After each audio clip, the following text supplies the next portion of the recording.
cups I was given. You know, when I was at junior college, Chabot Junior College, we finished a history course, and the professor wrote up, you need to learn this word. He wrote up the word triage, which represented, I was told, the concept that eventually the world will have too many people in it in order to subsist on its own.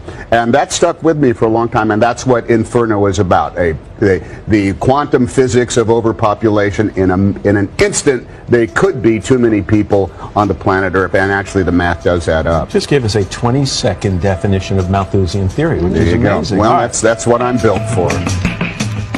I, Thomas Robert Malthus, have merely done you the service of stating the obvious, that the demographics of our situation equal death. Reverend Thomas Robert Malthus was a British demographer of the late 1700s and was the first to popularize the idea that there's simply too many people using up too much resources. How many cars, stereos, fancy bars? How many people could the world support? Well, it depends. It's a sliding scale. Malthusian ideology is often summarized in the following graph. Very simple graphs which project what's going to happen to the planet over the next 150 years if we don't do something drastic to stop it. It's an ideology, an eschatology. Here we can see a chart that looks at the total world population over the last several hundred years. And at first glance, this is a bit scary. And it spawned a new genre of fear that lasted for generations. The fear of overpopulation. We have to get the death rate and birth rate in balance, and there's only two ways to do it. One is to bring the birth rate down, the other is to push the death rate up. If we do not, by humane means, limit our numbers, then numbers are going to be limited by more famines and shortages. It's reaching plague proportion. No intelligent, patriotic American family ought to have more than 2 children, preferably 1. Maybe anybody who's thinking of having a 3rd child ought to go hungry a week. So should we have policies that penalize people for having extra kids in the developed world? So I do think that we should at least consider it. And this is where people start getting nervous talking about overpopulation and population issues because they're scared that I'm going to take away their rights to have children. It's the belief in a coming apocalypse and that it is you and I who are ushering it in. We're even running out of sand, which may not seem important, but without it you can't make concrete or glass, like for windows, so you can look outside and see the world ending. Now, the world today has 6.8 billion people. That's headed up to about 9 billion. Now, if we do a really great job on new vaccines, health care, reproductive health services, we could lower that by perhaps 10 or 15%. Well, common sense would tell you if you have a man standing in front of you saying he's going to reduce the world's population by 10 or 15% using vaccines, what does that mean to you? It means somebody's going to die because you put a vaccine in them. It doesn't mean you're going to save people. That's pretty much common sense in my brain. But yet I saw him say it. He said it. And here we are. I don't know. Here we are. I'm now an anti-vaxxer. I wasn't before. From what I've learned here with this and seeing what I've seen, not just in the funeral home, but, what everybody else has had an opportunity to see, I don't want to take any vaccine because I don't trust the pharmaceutical industry. I mean, I just buried someone recently who died suddenly. Wasn't sick, person in their 60s, but otherwise was not sick. And I met with the family, and that was my first question, was what happened to him? Somebody mentioned to go on to Google and then type in died suddenly and find the news articles that pop up.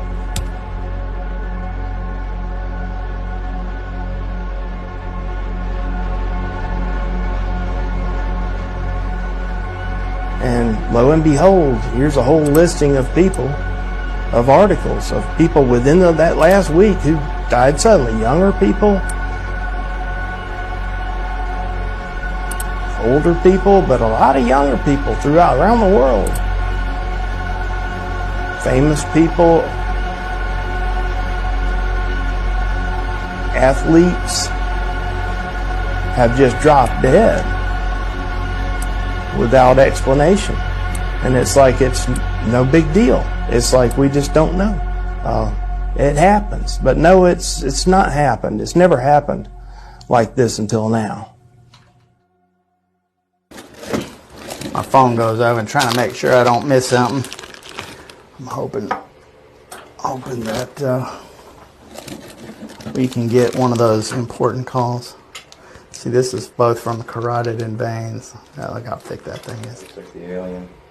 Very similar. It came out, apparently I've got some of that's from a carotid artery and also some veins. So back around November of last year, of 2021, people were asking me, well, how many people are having these strange clots? And I didn't have a very good answer for it. So starting in November, I started making notations of whether or not the person was clotted or not, or vaccinated. My green is people that have been verified are vaccinated. Yellow typically is somebody that has smaller clots, and the orange is somebody that had more significant clots, the clots that are really kind of concerning to me. I have it dated for the quarter, numbered by the quarter, so the entire quarter I had about 130. Yeah, only almost 14% had no significant clotting. A lot of the substances that I'm seeing are stuff that looks pretty much, it's this white fibrous stuff. Now, instead of calling them blood clots, I try to refer to them as white fibrous clots or white fibrous structures. How come all of a sudden these things are happening in so many people? When I first started seeing these strange clots, in the beginning I thought, this is kind of weird, this is kind of crazy, I don't understand. As I started gathering more and more photographs, I'm able to share it amongst other people that I work with. I talk to other embalmers that have 30, 40, even 50 years of experience. I'm a licensed funeral director, National Board Funeral Director, and certified embalmer. I've been in the death care industry since 1982. I've been in the embalming process with well over 1,000 bodies. And I had actually noticed some of the differentiations in the clots as well in some of the bodies I had been embalming, and that had started recently. First time I saw it firsthand, pulled out of a deceased, my end, was about 3 months ago. Been struggling to embalm people for around about 18 months. My embalmer was complaining that he was having trouble getting fluid through people. And the way they do that is they cut into the carotid artery and they pump it around the body via a pump. He was struggling to get it through, and we kind of thought, well, maybe the pump wanted servicing, and had a look at it, it doesn't. Pulled this out, and he kind of grabbed the end with the tweezers, and this comes out in one piece, one elastic piece. It looks like calamari. Longest one that I have on video is probably almost 3 foot long, which is incredible to come out of the the jugular up here. It's incredible. That is not normal. I talk to other embalmers that have 30, 40, even 50 years of experience. Said, hey, have you guys ever seen this stuff before? And the answer was always, I haven't seen clots like these. These long, white, fibrous, different, not blood clots, but they're clotting the blood, so therefore you have to call it a clot. I have been in this profession actually for approximately 12 years and approximately 200 to 250 bodies per year, and I have never seen anything like this until the vaccination. Now, I've been an embalmer for 41 years. 41 years I've been embalming, and I've never seen clots like these. Here's a guy messaged me the other day. He even sent me a picture. And that fellow embalmer? This is not mine. This is his. Same stuff. You see that? You know, we know something's going on. I deal with a lot of funeral directors and embalmers. I attend national conventions, state conventions. I'm very involved. And, you know, we know something different is going on. We don't know exactly what's going on, but the timing of it is just hand in hand. We're connecting dots here. And it certainly appears that there's some relationship to the vaccine and these obstructions that we're seeing. I was in Ohio last week or the week before last, and there were 100 embalmers at the Ohio Embalmers Association in my lecture, and I posed these photos up where people could see them, and nearly all of the embalmers out of 100 in this room raised their hands that they had seen clots and white fibrin structures of that kind of size. And when I ask again, when did they start seeing them? Again, it's that 16 to 18 month period. This is different. And they need to figure out what it is. That's the problem, is they need to figure out. That's why we're talking to you, is that we're concerned for humanity. Once I knew what was happening, I'm a man of principle. Do you know, your family's just as important as mine? If I don't speak out, we're all anyway. As a Canadian embalmer, I have found that everybody I embalmed for over a year had fibrous mass clots. The fiber mass clots had been fed by blood clots at the ends that were integrated into the fiber mass clots. The fiber mass clots themselves were not blood clots. On average, I would embalm a body every day or two. Every single body had them, and they were massive. When I was talking to Dr. Ken Thorpe, he was more concerned about the real tiny clots that he called microclots.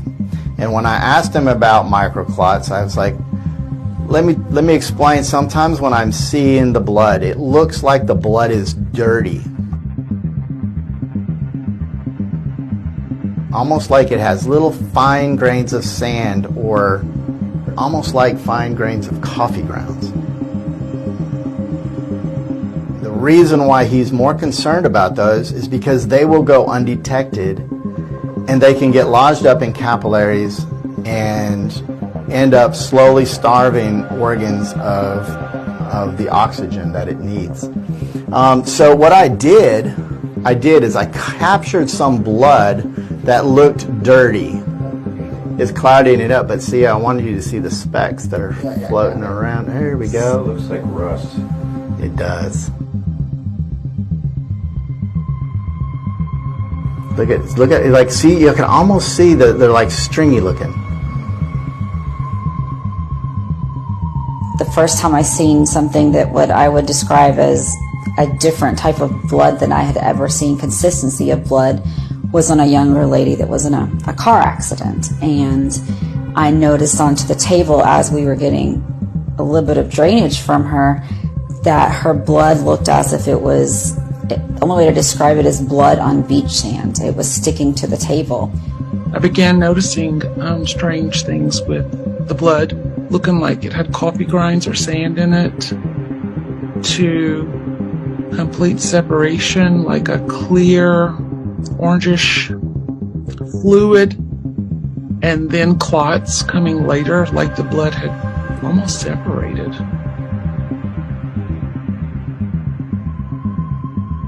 And of course, then there are the fibrin structures that we get, and it doesn't matter if it's a young or old person.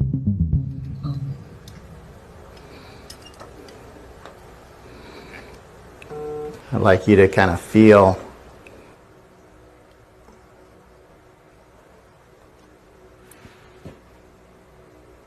Yeah. You can kind of hold on to it. It's like a it. rubber band almost. Yeah, like a rubber band or like calamari. So of course that explains people stroking out. And that was my concern in the very beginning of all this.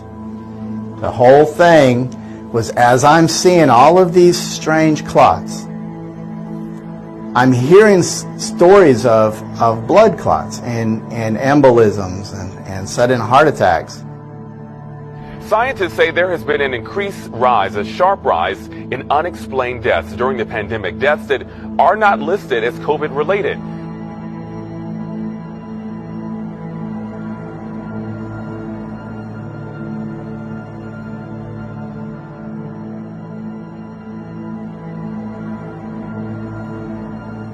I would just like to find answers, because so many people, young people, are just dropping dead. There were 2 in the local paper today out of Lafayette, Indiana, and I question, how did they die?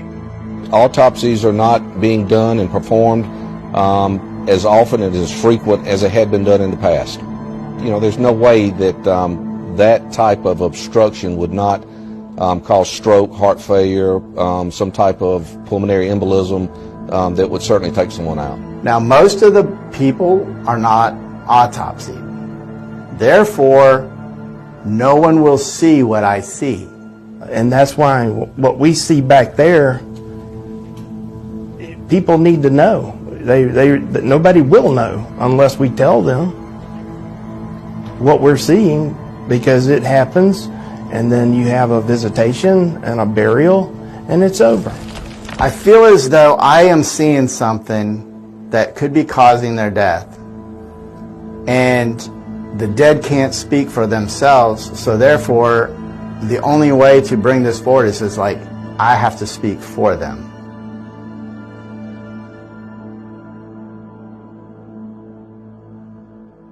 Since the vaccine, this rubbery stuff, this stuff here is absolutely... No, hold on, I don't know who this is.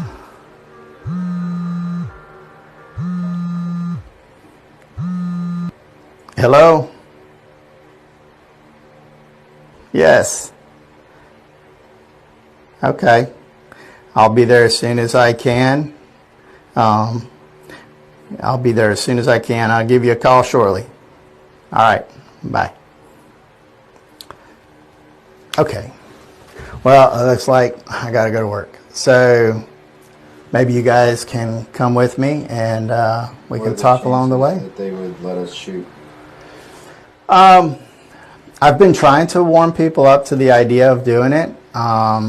So maybe we just go ahead and try to go up there, and I'll give them a call as we're on our way and see what they say.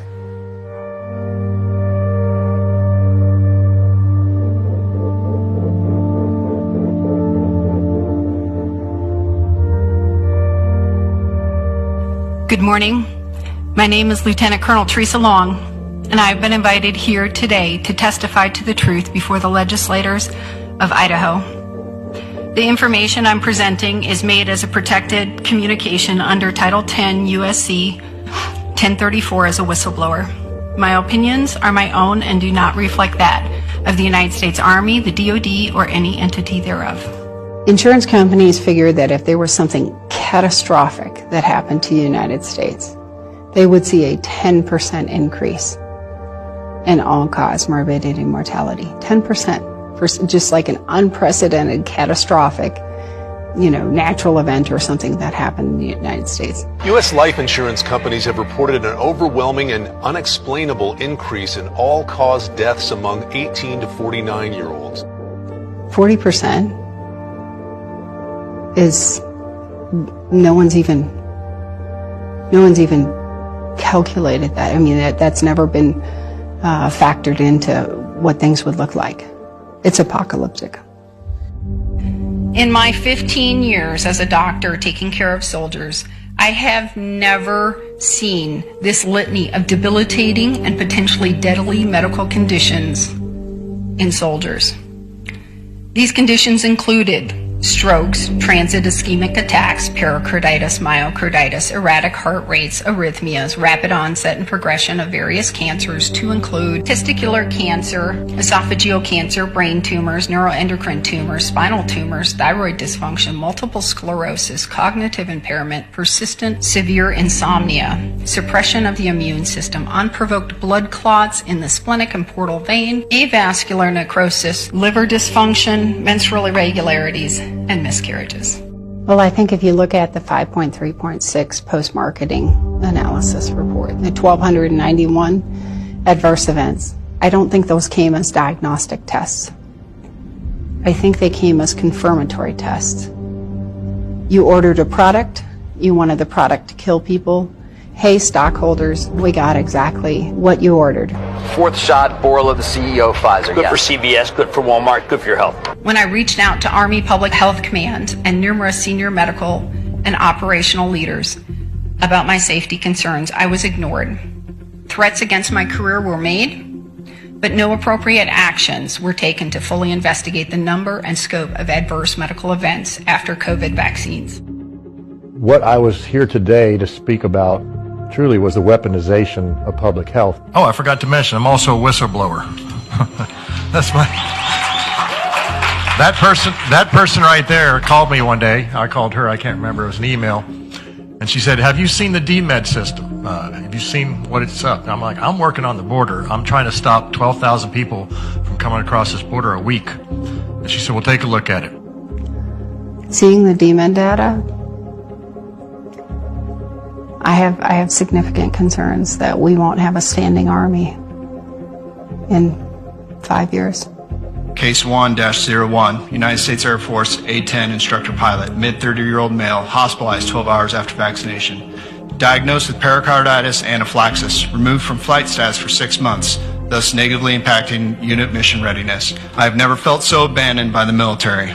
I have been forced to take something that brought me close to my death.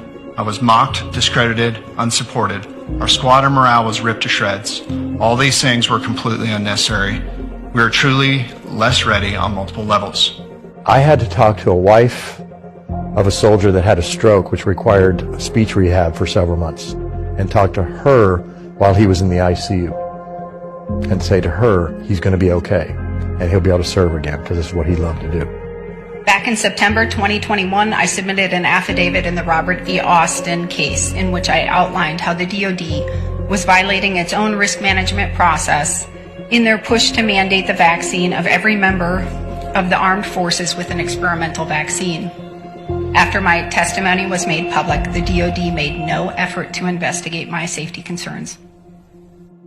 I got contacted by Attorney Tom Renz over the weekend, who represents some whistleblowers within the Department of Defense. I have declarations from all three. This state is under penalty. This is under penalty of perjury. We intend to submit this to the courts. We have substantial data showing that we saw, for example, miscarriages increased by 300% over the 5-year average, almost. We saw almost 300% increase in cancer over the 5-year average. Cancer is not being talked about except for by Dr. Ryan Cole. Thank you, doctor. I was the first pathologist in the world to say, guys, we're seeing an uptick in cancers. That toxic spike protein has so many mechanisms that allow cancers to wake up, and certain cancer genes that it binds to and promotes mechanisms. Everywhere I go, radiologists, interventional radiologists, oncologists, cancer surgeons like I met today, cancer, cancer, cancer, 30-year-olds, 20-year-olds, 40-year-olds, reactivated or second shot, third shot, month later, breast cancer, stage 4 everywhere. We saw, this one's amazing, neurological. So neurological issues which would affect our pilots, over 1,000% increase. 1,000. 10 times. That's 10 times the rate, and obviously that 83,000, 82,000 per year to 863,000 in 1 year. Our soldiers are being experimented on, injured, and sometimes possibly killed. Senator Johnson looked in the camera and said, the Department of Defense, the Biden administration is on notice. They must preserve these records, and this must be investigated. And within 24 hours, that system that is run by the Defense Health Agency was shut down. This is the bottom line up front. This is the weaponization of our healthcare system. These are done in acts by legislators. These all started a long time ago. Some could say in biblical times with good and evil. If we think that there are not nefarious actors in the world and people that work for principalities and dark places, if we think that, we're fooling ourselves, right? Because that's where we're at. 1974, Henry Kissinger put out a paper that said we need to decrease the world population. And that's when the globalists kicked in. We've got to stabilize the population. When I was born, there were so what's wrong with the population? I mean, were too many people. That's why we have global warming. We have global warming because too many people are using too much stuff. Our book, Limits to Growth, was the first concrete effort using a computer to look at trends that unfold over decades, even a century. We were trying to understand long-term physical demands on the planet. And in the 70s, we were thinking that probably in the period 2010 to 2030 was when the planet would start to encounter limits. Here is what Dr. Meadows' computer shows. Since the year 1900, the Earth's resources, there at the top of the chart, have been steadily used up as population, food consumption, and production of goods have soared. Ahead of us, sometime after the year 2000, this computer study foresees calamity. Resources drop more steeply, and food and production follow suit. Population continues to expand for perhaps one more generation, then collapses calamitously as deprivation takes hold. Now, 11 billion people, still a lot, but the good news is that the faster we improve health, the faster family size goes down. The World Economic Forum, you have Klaus Schwab and George Soros and Bill Gates. They talk about depopulation. They talk about all of these kind of utopic ideas that they have. The United Nations Sustainable Development Goals are 17 targets we must meet by 2030 to ensure decent lives for all on a healthy planet. Right now, it's expected we will fail. One reason for that is the growth in our global population. We have a golden opportunity to seize something good from this crisis. COVID-19 also helped legitimize instruments of control. It's a deep, systemic, and structural restructuring of our world. Therefore, we have a unique but rapidly shrinking window of opportunity to learn lessons and reset ourselves on a more sustainable path. This pandemic has provided an opportunity for a reset. This is our chance to accelerate our pre-pandemic efforts to reimagine economic systems that actually address global challenges like extreme poverty, inequality, and climate change. Also be clear, the future is not just happening. The future is built by us. Those people definitely have had tremendous influence and sway in this whole thing. And that is why they seemingly know how to hold these events and almost perfectly predict what's going to happen. The Event 201 scenario is fictional, but it's based on public health principles, epidemiologic modeling, and assessment of past outbreaks. An outbreak that circles the globe and affects people everywhere. In other words, we've created a pandemic that could realistically occur. I know we would all agree that if we had a vaccine in hand for CAPS, it'd be a game changer. A majority of Americans expect a vaccine to be available within 2 months, and 65% of those polled are eager to take the vaccine, even if it's experimental. Vaccinate, vaccinate, make an appointment. Vaccinate, vaccinate, make an appointment. I got the vaccine up inside my body. Got that vaccine up inside my life. Will we get our dose? Just please hurry. I got nothing. And come on, vaccine. Trust in your healthcare. Shine, shine, shine, shine. Staying alive, staying alive. Time for us to trust and not debate. The vaccine, believe it's safe to take. And we will shoot 500 vials and we will stick 500 more. They have a good time when you're the vaccine. Stick it. And because you are in a war, because this is a fifth-generation warfare for your hearts and your minds, it's done mostly by digits, right, through the computer and those kind of things. But it's also done with adjunct weaponry. And this adjunct weaponry in this case is a COVID jab. They don't want you to know that your body is now their property and playground. And they will do with you what they feel like doing to you. And they will destroy your life if you don't take a lethal needle in your arm. And it's the new bullet, it's the new missile, it's the new form of warfare. You don't need to fire a bullet and win a war. I wanted people to understand that we're in a fifth generation warfare. Fifth generation is for the heart and the mind. The United States government has been engaged in psychological operations on its own citizens for over 60 years. MK Ultra and Operation Mockingbird are just two of the declassified programs designed to manipulate the minds of Americans and the world. The majority of these operations occur in plain sight, with the purpose of gaslighting and undermining those who seek the truth and pose a threat to the agenda of the global elite. Just kidding, you conspiracy theorists. The government would never lie to you. Read my lips. Thank you.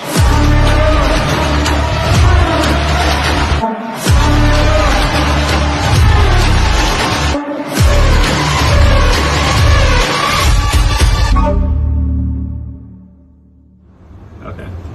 Because we got a call regarding you coming over here multiple times, and it seems like they don't want to talk to you. Well, now it seems that way because she called the police on me. Okay. You should always be suspicious if the people in charge of safety don't want to see the safety data. That should be a red flag. I couldn't understand why people aren't looking at this data. Even the clinical trial for the Pfizer vaccine showed that the vaccine killed more people than the placebo group. It's supposed to be the other way around. So, what's your name? My name is Steve Kirsch. Steve Kirsch? Yes. Okay. Where do you work? What do you work for? I'm a journalist for Substack. Substack? Yeah. Okay. I have about close to 1 million followers on Substack. So I've been called an anti-vaxxer. I've been called a misinformation spreader. MIT has labeled me a misinformation super spreader. And in fact, if you go Google, you type in misinformation super spreader, I'm the top hit in the entire world. Why am I labeled a misinformation super spreader? I have no history at all of being a conspiracy theorist. How do I go from being, hey, you should get vaccinated, waving the flag to I love Tony Fauci, to saying, oh, wow, we've been lied to? How did that happen? I was vaccinated in March of 2021. My wife was vaccinated, and all my kids were vaccinated. So you couldn't call me an anti-vaxxer. I've always gotten all these vaccines that the government has recommended. I've always trusted the government.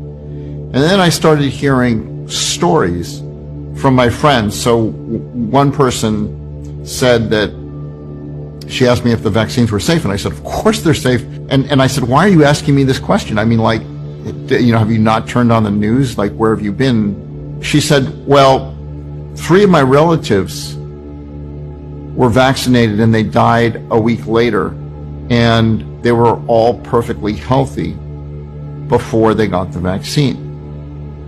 And I said, well, that's impossible. That must be wrong. And then she replied, yeah, but they're dead. Is it really safe, and is it really effective? These vaccines are safe. They are incredibly effective. Vaccines are safe and effective. Getting a booster different from your original vaccination is likely safe and effective. But if there's one message that needs to cut through all this, the vaccines are safe. I promise you, they are safe and effective. Researchers have confirmed that the Oxford AstraZeneca COVID vaccine is safe and effective. This is what you don't see.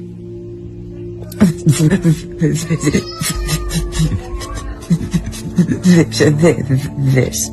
Surprisingly, most people don't want to know what's in the vaccines.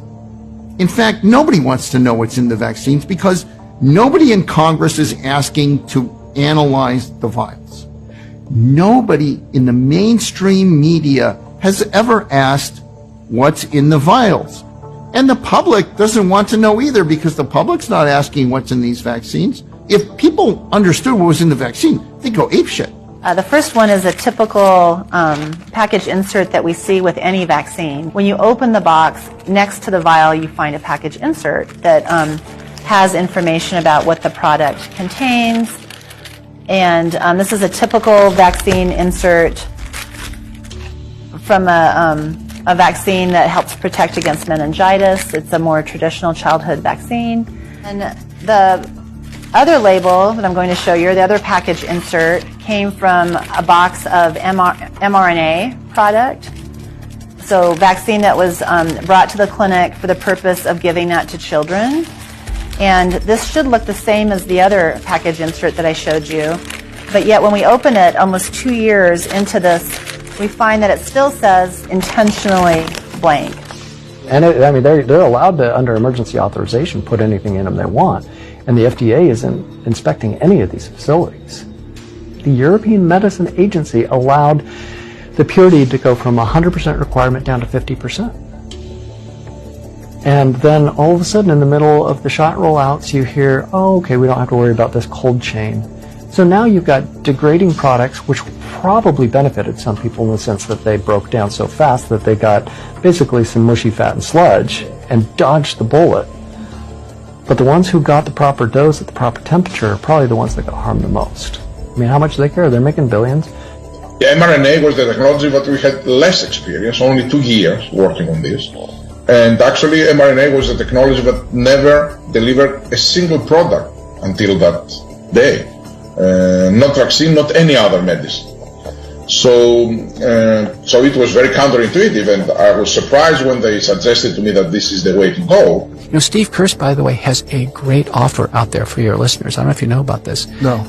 His offer is anybody from any major academic medical center or any government agency who will come to the table and have a fair discussion on vaccine safety and efficacy. He'll pay him $2 million. Anybody? I offered $1 million, not to win the debate, just to come to the table, $1 million. And when they refused the $1 million, I said, okay, name your price. Is $5 million? $10 million? $100 million? What will it take for us to have a civil discussion on the record, recorded, where we can go through the evidence in the VERIS system and other pieces of data so that we can have an open discussion about this. So the VERIS is a voluntary reporting system, and it was created this way because the drug companies negotiated with the government to say, the government said, we will give you liability protection for your vaccines. But the quid pro quo is that we're going to establish this vaccine adverse event reporting system, which of course they could have done anyway. We have a VERIS system in the United States. The system in Israel was even worse. In March, these researchers came to the Israeli Ministry of Health and said, hey, we got a problem here. Basically, they're told that the vaccines are killing and hurting people, and you're withholding that information from the Israeli people. So the latest Israeli vaccination studies are out, and Steve Kirsch says the results prove that the government was lying all along about the frequency of adverse events from COVID shots. Shocker. I sent an email to over 200, close to 300 people at the CDC asking if any of them wanted to see the data. Okay. Almost 300 people. Not a single person wanted to see the data at the CDC. Stu, I have the personal cell phone for Grace Lee, who is the chair of the ACIP committee, which is the outside committee of the CDC. I asked if she wanted to see the data. She ignored me. Did they explicitly tell you no, or did they just ignore you? No, they just ignore me. Have you been to this house before? I have, yeah. And for the same reason? Yeah, so I let her to contact her. Because she's not reachable. She's not reachable in her office. She doesn't answer her cell phone. Her assistant doesn't answer her email. That committee is responsible for approving and being the outside independent source for approving these vaccines. How did ACIP recently come to the decision to recommend COVID-19 shots for this latest group of young kids? And what kinds of things were you looking for in the data? We got a call regarding you coming over here multiple times, and it seems like they don't want to talk to you. Well, now it seems that way because she called the police on me. You know, I think we need to recognize that COVID-19 is here to stay, that vaccines make for a safer and more reliable way to develop immunity against infection. But now it's very clear that she's actively avoiding the question of whether she wants to see the Israeli data that shows the vaccines are not safe. That's pretty serious. Okay, well, it seems like she's not interested, so... How in the world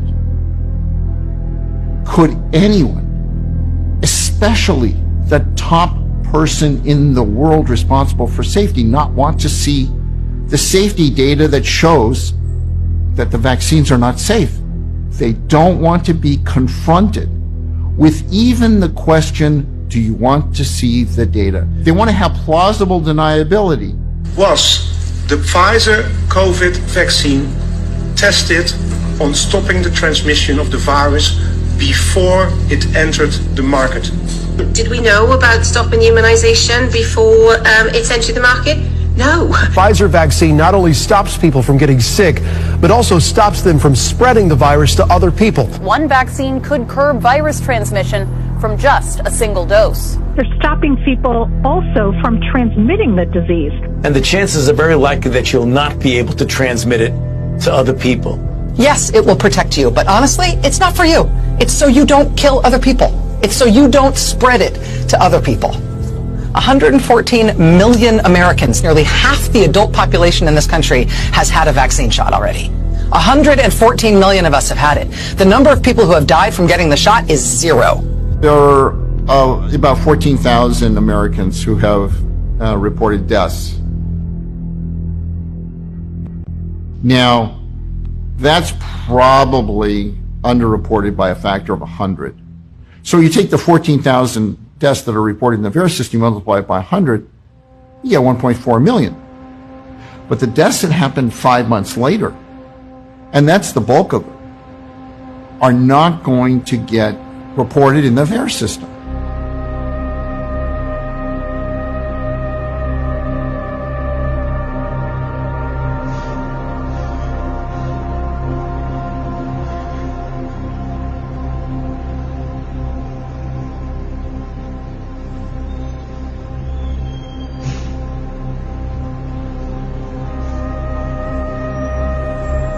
An elderly woman has died in what's believed to be South Australia's first case of fatal blood clotting caused by the AstraZeneca COVID vaccine. Investigation is underway tonight over whether a local man suffered blood clots as a result of getting the Pfizer vaccine.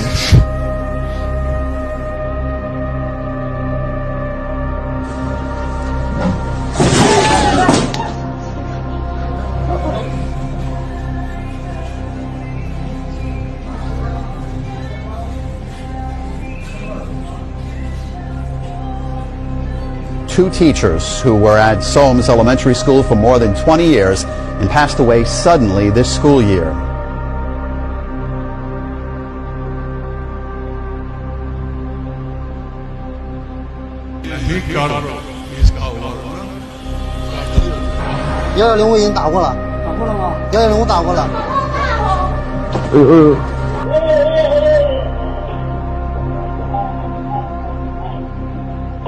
Therapeutic Goods Administration is calling for calm following the deaths of 2 people in our state who received the COVID vaccine.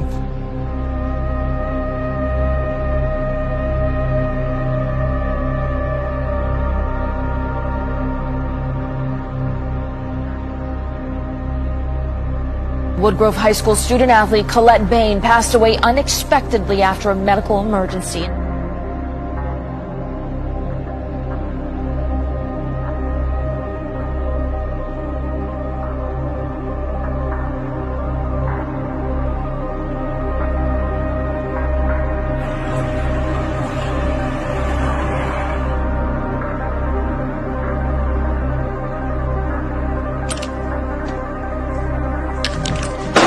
A 20-year-old nursing student died of cardiac arrest 1 day after getting the mandatory. The 16-year-old had a cardiac arrhythmia. High school cheerleader who died suddenly. Conclusions over the death of a woman from blood clots after receiving the A COVID Queensland man is in vaccine. intensive care tonight, suffering a blood clot after receiving his AstraZeneca vaccine. Over whether a local man suffered blood clots as a result due to a blockage in an artery. with medical experts confirming the death of a Central Coast woman is likely linked to the jab.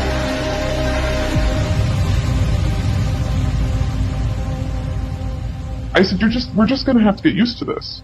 And he says, the shots. And I said, yeah, we're just going to have to get used to this. This is the way it is. If people keep doing this, then this is going to keep happening. The vaccine can kill you two different ways. It can kill you in the short term. Now, there's a longer term effect, and this takes 5 months to kill you. And this is when your veins are basically clogged up with this protein material, this amyloid protein material that's not blood clots. Now, the timing of when the embalmers first started seeing these blood clots, mid-2021. So many miles on my car, you know, it seems like half of my time is driving from one funeral home to another. The busiest I ever was, to be honest, was January of 2021. Now, I didn't even think about it being related to the vaccine at all at the time. Looking back, I say, no wonder they died of a heart attack or a stroke or some kind of a pulmonary embolism, because you can't live with this stuff in you. Probably do about 160 funerals a year. So I've been waiting for a young person that died suddenly, who'd also had a post-mortem, and then the family had asked me to embalm. So there are 3 planets that needed to align. And this poor guy of 30, he was full of it. It was hanging out of him like spaghetti. This one here came out of the aorta from the heart. They take the shape of the vessels that they're growing in totally, and they gradually fill the vessels as they grow. And these, obviously, that's what's killed him.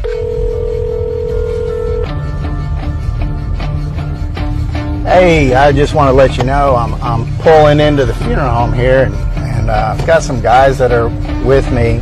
Are you fine with me bringing them in?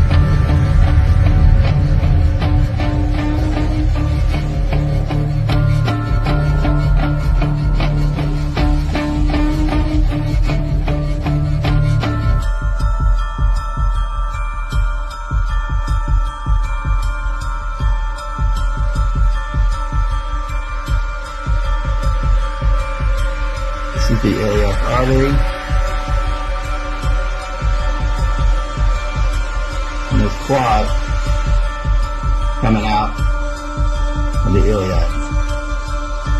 Normally we don't see clots in the iliac, in an artery. Usually they're in veins.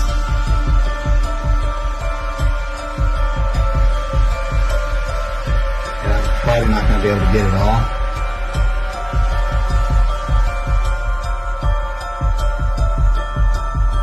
This is not normal.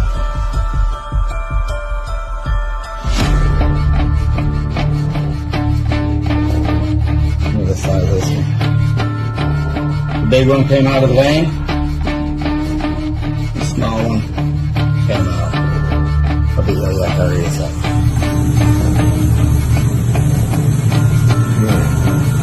Wow.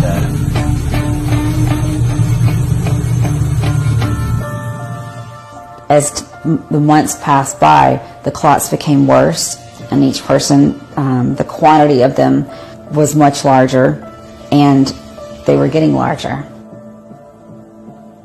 We were doing an injection and drainage into the common carotid artery, and we were getting fluid in, and then all of a sudden it just stopped. We could not get any more fluid. We were not getting any drainage of any type. Oh, look at that.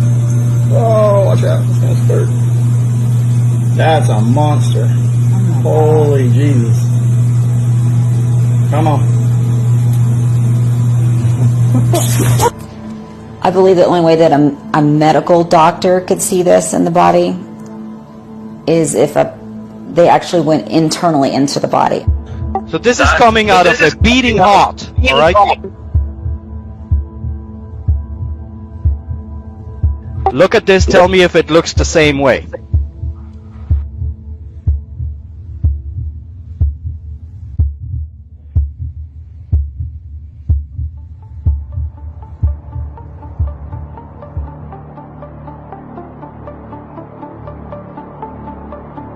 It's so good for you to come in today. It's good to see you. Thank you, Doc. So I'm excited to get this thermal imaging scan, but before we do that, I want to learn a little bit more about your medical history. Tell me, when this all started, these symptoms that you had. Early August of this year, my legs started swelling. I was getting a lot of pain from the crotch area all the way down to the ankle. They did a Doppler on it, and I had several clots in my leg. Oh, wow. So I was transported to the hospital, and they confirmed that, and also that I had a clot in my lungs. So you went into the hospital, they put you on a blood thinner, presumably? Yes, I got put on Eliquis when I was being released, and come to find out the Eliquis did not work for me. Okay. And did they let you know that that is extremely rare? Every doctor I saw said it was extremely rare. Which side did you get the shot in? Which arm? I think it was both. Do you think it could have been the left for both of them? Because you got two, right? Yeah, it could have been the left. Because the left arm definitely looked it had much higher thermal signal than the right. Yeah, so we can see the left side of his face has a much stronger thermal image, and then the white is also extremely hot. And this is in the area of the pre- and post-auricular lymphadenopathy chain. And then the tonsillar is also very well lit up, submandibular, submental. The left side was the one where he has confirmed clots. The right side here is showing significant issues with the vascular system. So I would recommend referring for an ultrasound of the lower extremities bilaterally to rule out any kind of new clotting or venous obstructions.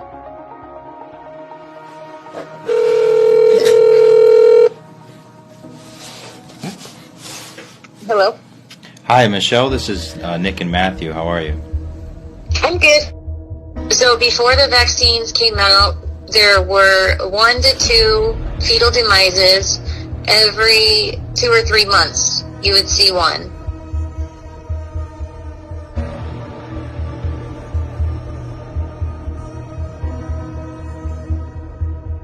I finally had enough when I got this email the other day. It said that there was a record number of fetal demises and that there were 22 of them in 1 month. And in this email, it said that it's projected to increase each month.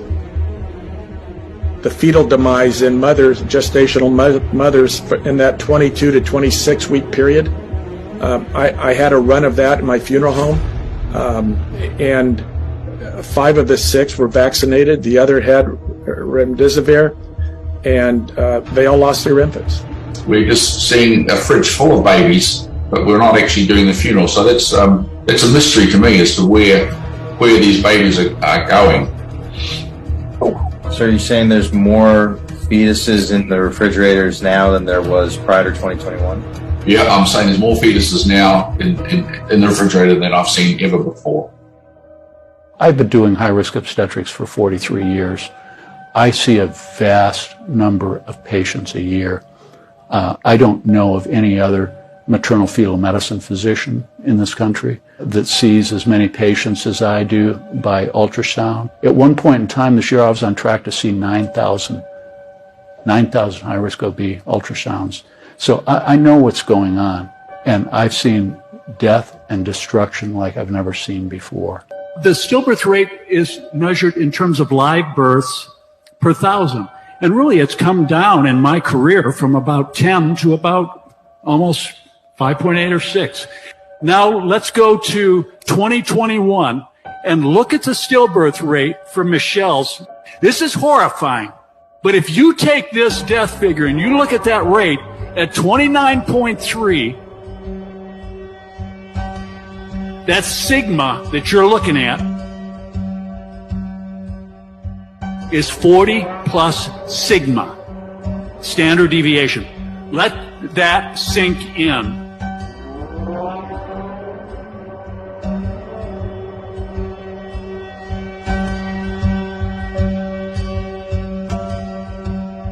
This is from Waterloo, Canada. 83 stillbirths, about 4,000 deliveries. That exact same thing you saw with Michelle's.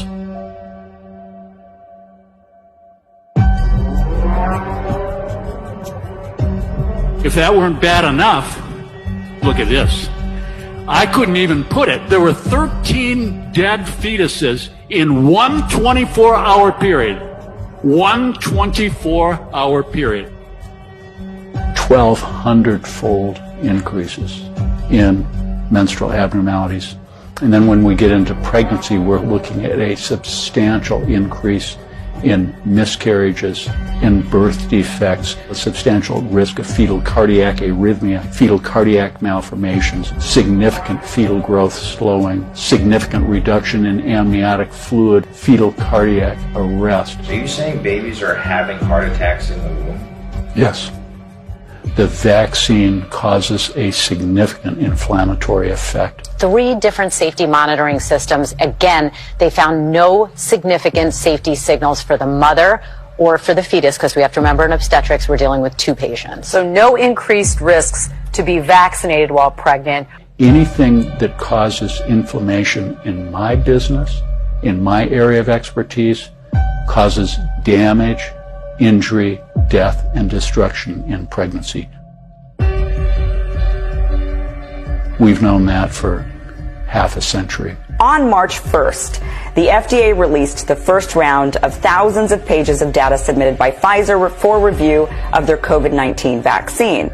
It's the 5.3.6 post-marketing analysis of the adverse events, in which they outlined that 83% of all pregnant women who got vaccinated ended up with a dead baby.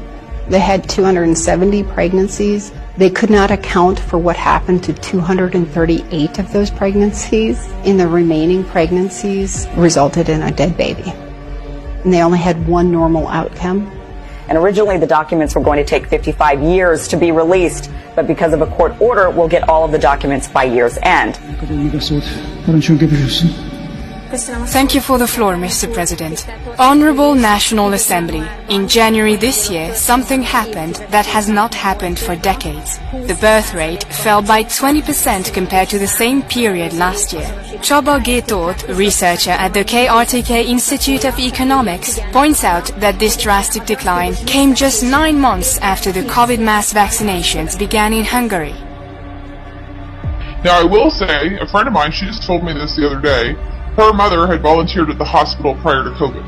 So they called her and said, hey, would you come back in and volunteer? And she volunteered obstetrics, right, babies. So she said, yeah, all right. So they retrained her, and then they called her back and said, I guess there's no point in you coming in. We're not having any babies born. I never pass up an opportunity when I see a newborn baby. I stop and I drink it in. Because my heart aches to think that seeing a newborn baby may become one of the rarest things. And I want to be wrong. I hope I'm wrong. But so many people have taken this. There's nothing as close to seeing the face of God as seeing a newborn. And you have just evil that is destroying that. And my heart hurts for God. Like, you could give people all of this.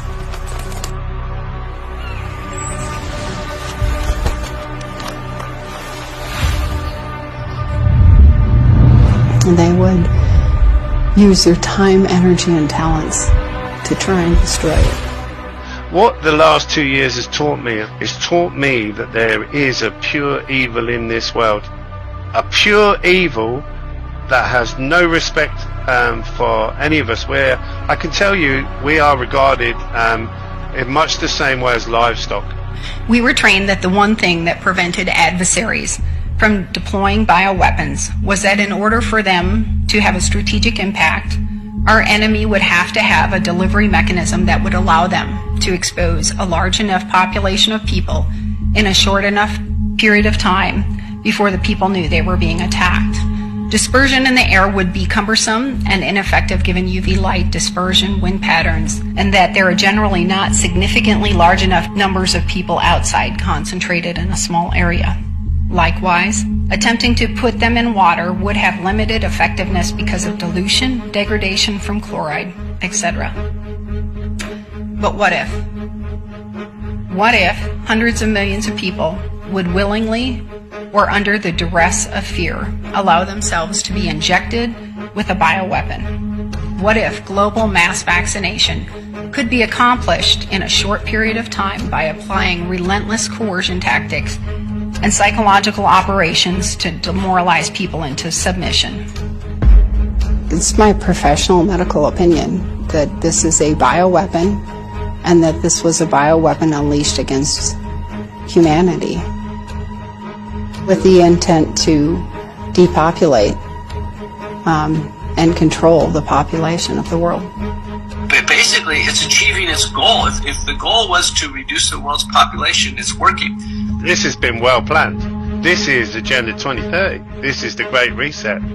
This is what it's all about, you know. So one of the hardest things, knowing what I know, was accepting that people are going to die because they're just not going to believe it.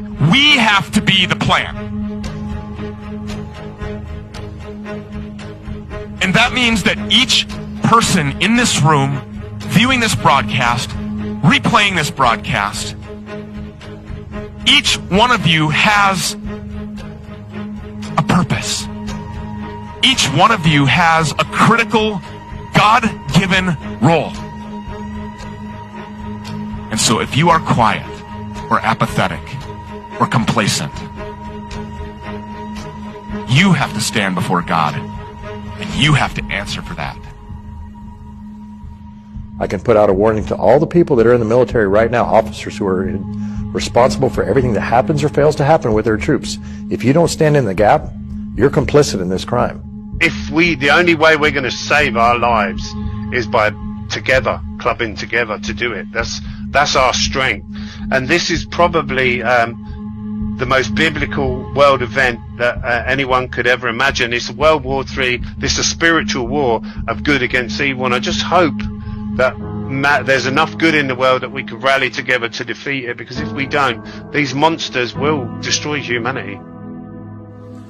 Dance, baby, dance like the world is ending. Dance, baby, dance like the world is ending. Dance, baby, dance, 'cause the world is ending.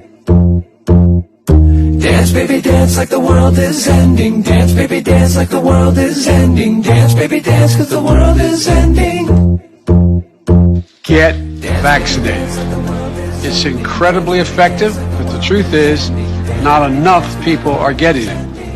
We've got to change that, so we can all have a safe and healthy holiday season.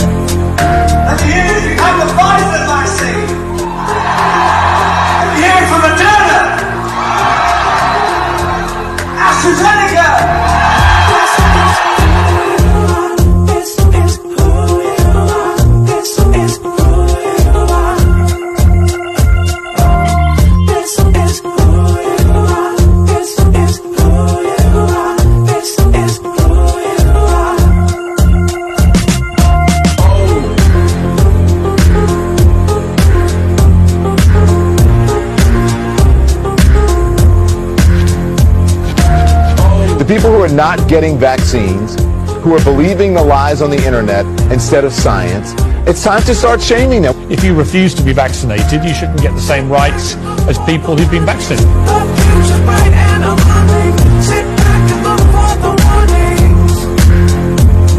If you're willing to walk among us unvaccinated, you are an enemy.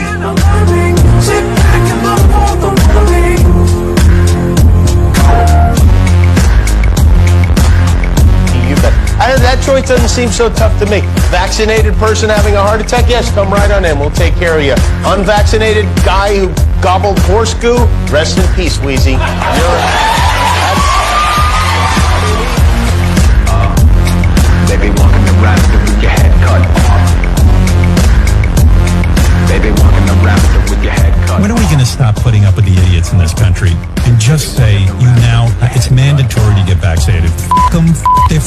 I want my freedom to live.